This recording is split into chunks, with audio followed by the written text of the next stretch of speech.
안녕하세요. 저는 습하고 답답한 삶을 살았던 30대 후반의 여성입니다. 지상의 삶으로 다시 돌아온 가장 큰 도움은 남편이었던 말이었습니다. 이혼 후, 제가 비로소 제 인생을 되찾을 수 있었어요. 그 사람과 이혼한 건 그 사람과 그 사람의 누나와 나랑은 대단히 불행한 인연이었던 것 같아요. 혹시 같은 상황에 계신 분들이 지금 이 글을 읽고 있을까요? 아마 공감하며 읽지 않을까 싶네요. 내가 살아오면서 이런 이야기를 뉴스에서만 들었는데 친구가 이런 일을 당할 거라고는 상상조차 못했어요. 얘야, 정말 괜찮니? 아이고, 그렇다면 어떻게 될까? 수천 씨, 여유자금이 없어. 너희 둘 다 이래도 돈벌이 잘하다니 너희들은 여유자금이 있었다면 어떻게 한 거니? 아 진짜, 나도 궁금해. 미쳐버리겠다. 우리 강동 쪽에 있는 집 산다고 대출받아서 이미 들어갔던 거잖아.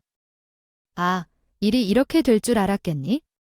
저희 부부가 원래부터 반자의 결혼 생활을 시작했던 것은 아니었어요.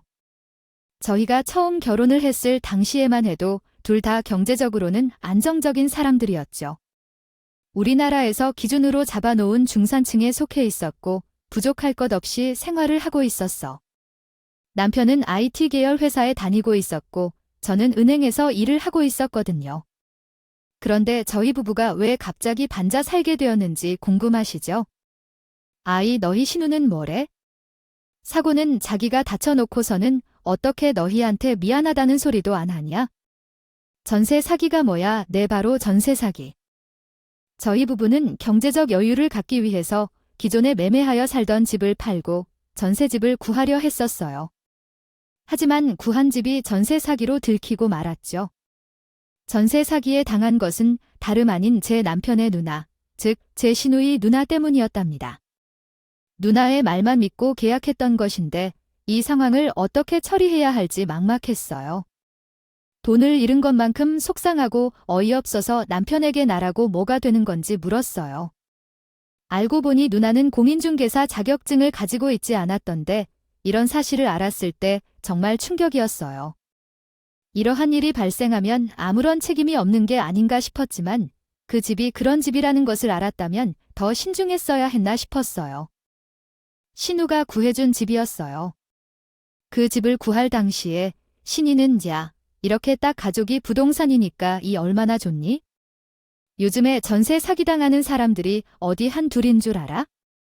너희 나한테 약속한 대로 이번에 계약하고 나서 밥을 사는 거다라고 이야기를 하며 온갖 걱정을 피웠었는데 정작 공인중개사에서 자격증도 없는 신우는 일이 발생했을 때 아무런 도움도 되지 않았어요. 누나, 진짜 해도 너무한 거 아니야? 아, 연락은 받아야 할 거 아니야? 이런 식으로 우리 얼굴 안 보고 살 거야? 메시지를 듣는 대로 나한테 전화해. 진짜, 나도 수정이한테 창피해 못 살겠어. 알아, 연락 좀 하라고. 자기가 일은 다 저질러 놓고 신우는 저희 부부한테 욕 먹을까봐.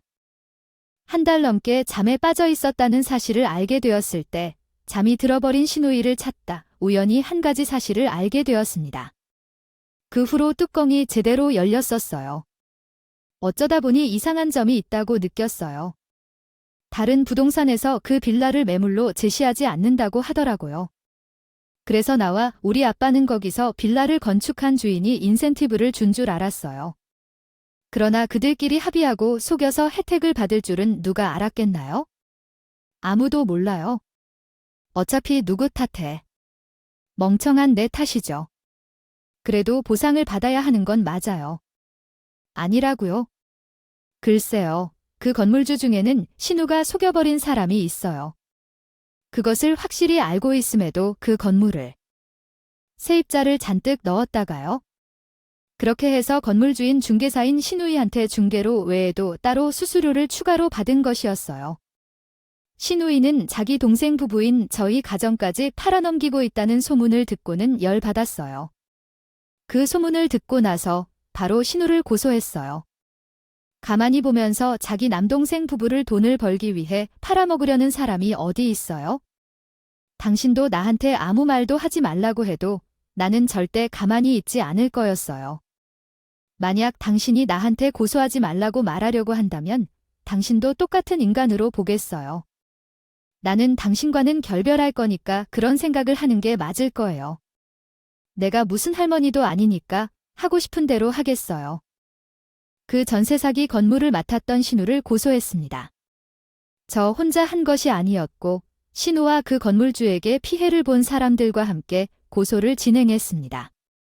건물주도 함께 소송 대상으로 포함했어요. 메시지, 음성 메시지를 여러 차례 남겨도 일접조차 없던 신우는 너무 쉽게 연락을 피했어요. 내가 연락하지 않고 찾아왔지만 아무런 대답도 하지 않았죠. 정말 너무한 일이라 생각했어? 남다운 행동이 아니고 가족인데 어떻게 나를 포기할 수 있냐고 생각했어. 누나가 고소를 당하는데 가만히 지켜보고 있을 수 없잖아. 나도 그런 상황에서 다른 선택이 없었어. 수정이가 누나를 고소한다고 했을 때 나는 머릿속이 꿈도 몰랐어요. 그런데 뭘 어떻게 해 연락은 안 했고 봤는데 하여간 그때도 신우라는 사람은 말 같지 않은 소리를 하며 우기면서 개소리를 짓거리더군요. 아니, 결국에는 제가 총대를 메고 나서 신우와 그 건물주를 쥐먹듯이 들어 끓였어요. 그리고서 다행히 우리는 피해를 본 금액을 돌려받았어요. 그렇게 갑자기 반지에 살게 된 건물인데 전세 사기로 싸워 동안 금전적 피해가 계속 발생해서 결국 그렇게 반지에서 살게 된 거였지요. 그 후로 신우는 우리 부부를 보고 살지 않으려고 선언했고 거의 절연을 하듯이 지내왔어요. 당연한 일이었지요. 사실 저도 신우를 굳이 보고 싶지 않았습니다. 하지만 마음에 걸리는 부분이 있었어요. 우리는 배가 고픈데 엄마가 집에 없어요? 소중한 두 조카 아이들이야. 엄마 아직 집에 돌아오지 않았는데 배가 너무 고파요. 상황은 조카 아이들이 신우의 이혼 후 양육권을 가지고 혼자 키우는 것이라 아이들이 제대로 돌봐지지 않은 것 같았어요. 아이들을 제대로 돌봐줄 수 없을 것 같으면 데리고 오지 말았어야 했어요. 신우는 툭하면 밖으로 나가라고 해서 무책임했어요. 조카 아이들은 방치되어 있었어요. 외모랑 외삼촌이 아이들을 데리러 올 테니까 외숙모가 전화하면 내려올 수 있지요. 수아와 수호를 따뜻하게 입혀 같이 와야 했어요. 외숙모가 지금 가려고 했는데 그 인간은 집에 없다고 해요. 도대체 왜 그러는 건지 모르겠어? 난 정말 당신한테 면목이 없다. 아이들이 이런 상황에 처하게 돼 당연히 서운하고 안타까울 거야. 죄가 있어도 당신이 수아와 수호 때문에 나에게 면목이 없어. 애들 문제로는 그럴 일이 없어. 형님이 문제야. 형님이 최대한 할 수 있는 것은 초등학교 저학년 아이들이 무슨 수로 끼니를 매번 챙겨 먹을지를 고민하는 것이야. 어려운 일로요? 나는 잘 따르던 조카 아이들 때문에 조카 아이들만은 외면하지 않고 챙겼어. 물론 아이들의 엄마인 신에게 10원 한 장도 주지 않았지만 신이 정말로 미웠어. 하지만 피는 물보다 진하다고들 말하는 대로 어떤 사이라도 어떻게 생활의 완전한 연결이 사라질 수 있겠어? 남편은 가족이지만 두 사람만 살아온 사람이라서 더 어려웠겠지? 그렇게 전세 사기 사건이 2년 정도 지난 뒤부터 남편과 신우는 다시 왕래를 시작했어. 내용에 대한 한국어 문법을 다시 작성하였습니다. 다시 연락하고 지내는 건 내가 뭐라고 안 하겠는데 우리 부부 사이에 남편은 형님 끌어들 마. 나는 미리 얘기했어. 이 부분은 당신이 나한테 서운하다고 하면 안 되는 거 당신도 잘 알고 있지. 우리가 왜 여기 살고 있는지 잘 생각해. 알아. 당신이 무슨 말을 하는지. 나도 다 안다니까 조심할게. 선 지켜서. 우리 부부 사이에는 누이 때문에 힘든 일 없게 할게. 나 정 약속할 수 있어? 남편은 저의 말에 알겠다고 다짐하고 약속까지 했었어요. 손가락까지 걸고서요. 하지만 팔은 안으로 굽는다고 그 인간 결국은 자기 누나한테 또 호구 노릇 하더라고요. 호구도 그런 호구가 없었어요. 아니, 그 어린애들한테 아이패드가 왜 필요해? 요즘은 학교에서 애들한테 태블릿 PC 다 지급해주더만 수업 시간에 그걸로 활용하라고 학교에서 지급해주는 게? 산 것보다는 왠지 속상할 것 같고 속도도 떨어지기 때문에 용량도 적고 하니 당신도 수아랑 다른 애들에게 밀릴까 걱정하는 거 아니야? 안 그래? 나는 그냥 외삼촌으로서 내 조카들이 너무 예쁘니까 내 조카들만 생각하고 싶지만 내 조카들만 아니고 다른 애들이 있기 때문에 외면할 수는 없는 거지. 웃기지 않아? 정말 그게 수아랑 수호 생각해서 너에게 사준 거야. 아까 수아가 내게 전화했어. 엄마가 아이패드를 중고마켓에 팔았다고 해서 좀 도와줘 달라고 했어. 아니, 넌 그렇게 말도 안 하고 일도 없이 당신 누나한테 몰라봐에 좋은 사료까지 해주기까지 그리고 이제 내가 대답을 해야 하는 걸까? 그렇게 당하면서도 정신을 차리지를 못해 당장 가서 수호한테 패드 챙겨서 오라고 하는 게 낫단다. 돈으로 애들을 위해 적금이나 만들어 좀 넣어주고 싶다는 게 남편이 자기 누나한테 한 소리에 그 어린 아이들에게 꾸짖거나 혼나는 건 참 견디기 힘들어. 고가의 태블릿 PC 2대를 샀어요. 그 결과는 어땠느냐고 물었더라고요. 여러분도 대화의 내용을 들으셨겠지만 결국 시누이가 자기 자식들이 사용하라고 외국산 태블릿 PC를 구입하여 팔아 묵었어요. 정말 정신이 번쩍 들어요. 어떻게 엄마인 사람이 그럴 수 있는지요? 여러분도 이해하실 수 있나요? 어제 꽤 불안했다가 결국 대형 사고를 당한 것 같아요. 내 전화번호를 삭제한 게 아닌가 싶어요. 아니라고 하면서 그냥 같이 밥이라도 먹자 하면서 알려주시는 엄마의 마음을 잘 알아차린다는데 이러니까 그냥 아무 생각 없이 있다가도 마음이 편한 게 아닌 것 같아요. 또 우리는 가족인데 언제까지 이렇게 대면으로만 지내야 하는 것인가 싶어서 시간을 내어서 우리 이야기를 해보는 것도 좋겠다고 생각이 들었어요. 부부관계도 심상치 않은 것 같고 그리고 그들이 우리 애들을 챙겨주시는 것도 당연하게 생각되는데 어느 정도는 우리 스스로가 챙겨야지 하는 생각이 드네요. 그리고 형님이 저에게 2번 다시 만나보자고 하셨어요.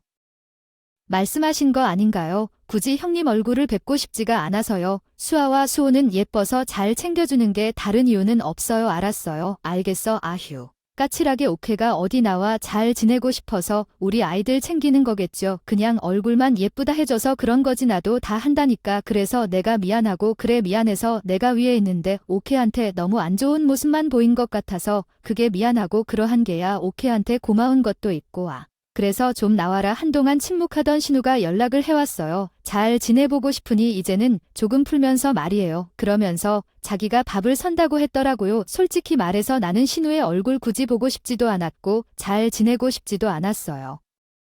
그냥 다른 사람들보다 못한 사이로 사는 가족도 나쁘지 않을 것 같았어요. 신과 깊게 엮이는 것이 좋을 것 없다는 걸 이미 한 번 겪었기 때문에 그랬거든요.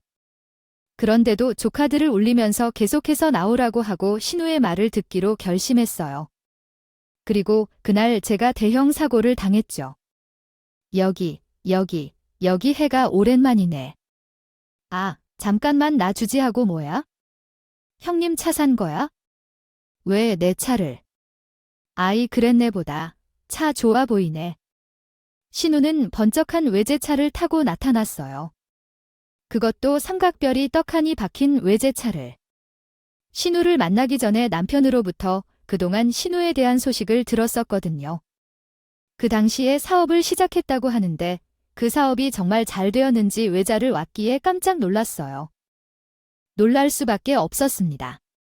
하지만 더 놀란 일은 신이 차에서 내리자마자 펼쳐졌어요. 신우가 차에서 내리고 나서 저를 향해 달려와 좌라가했어요.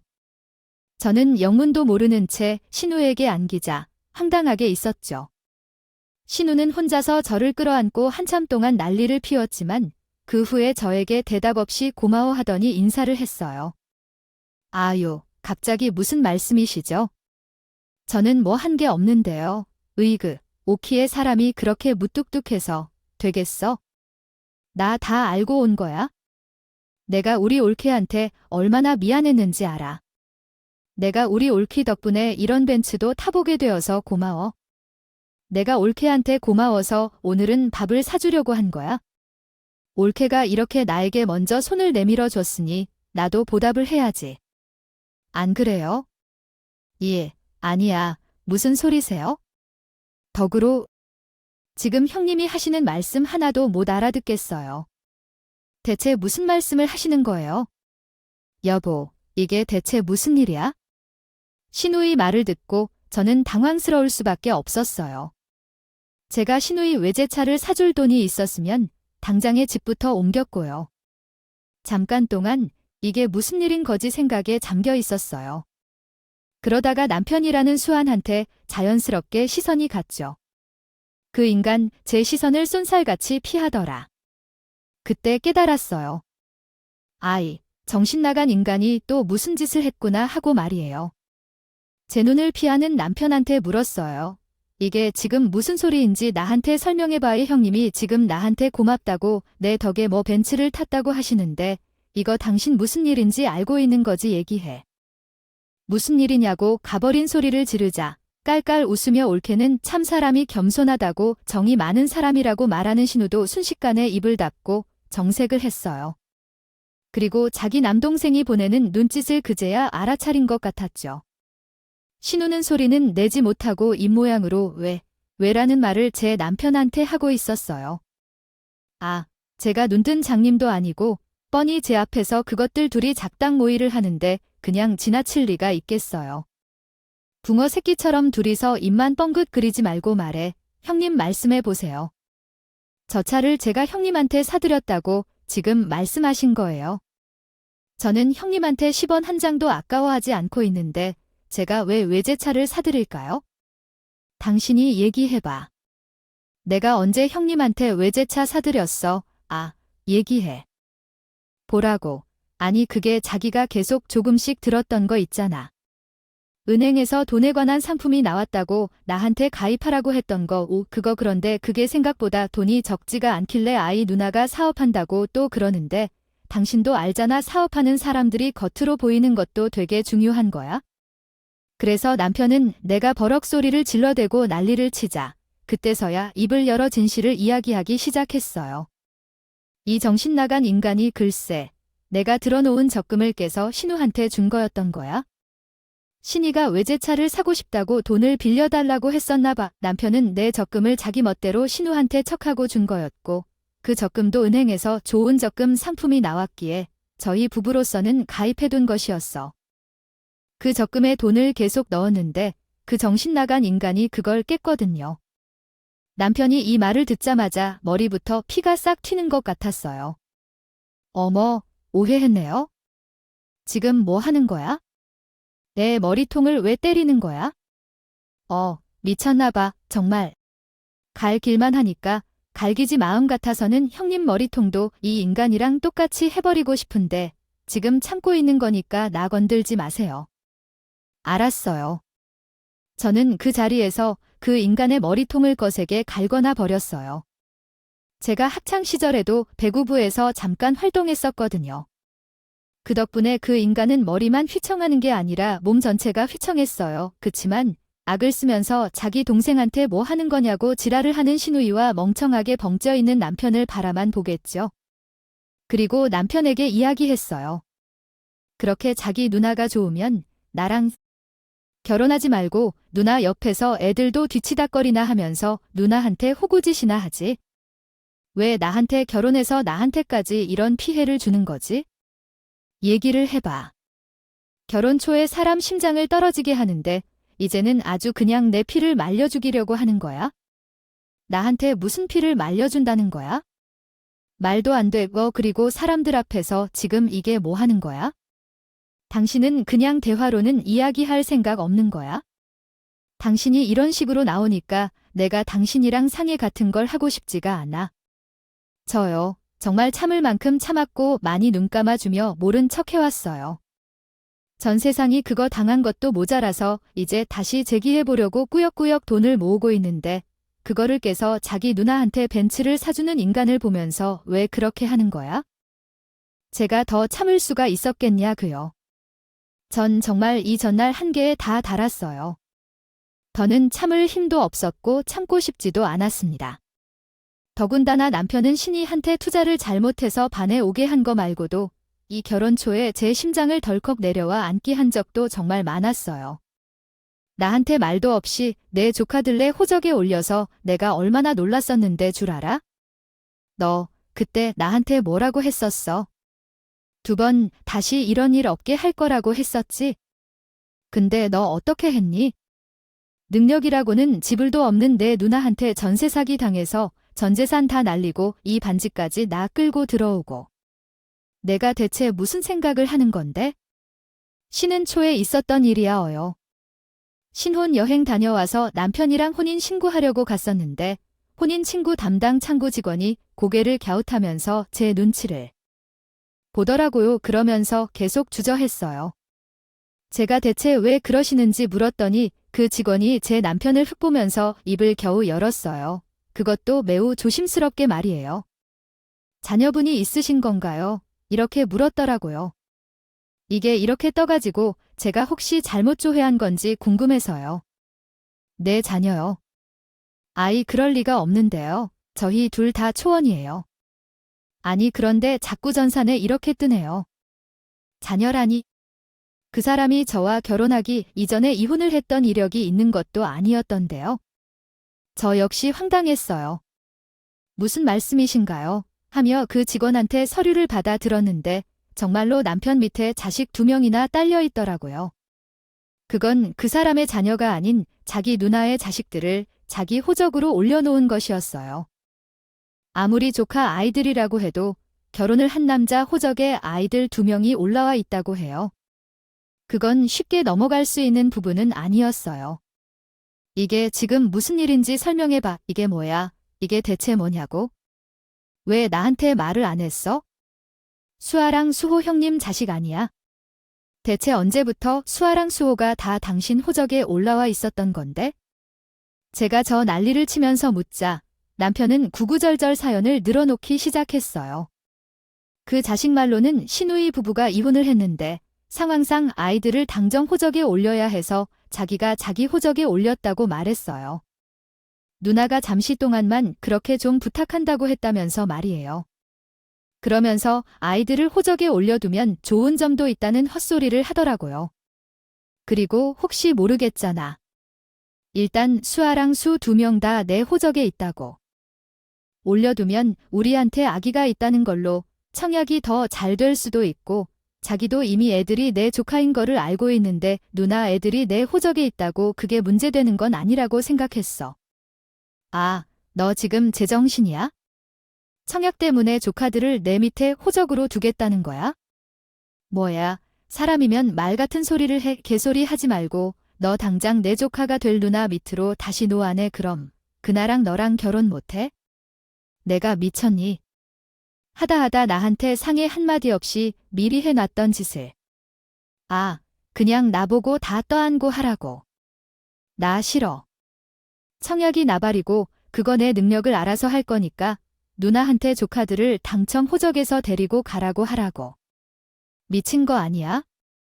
정말 말이 되는 소리를 해. 당장 옮겨. 누나한테 당장 와서 가져가라고 하라고. 여러분은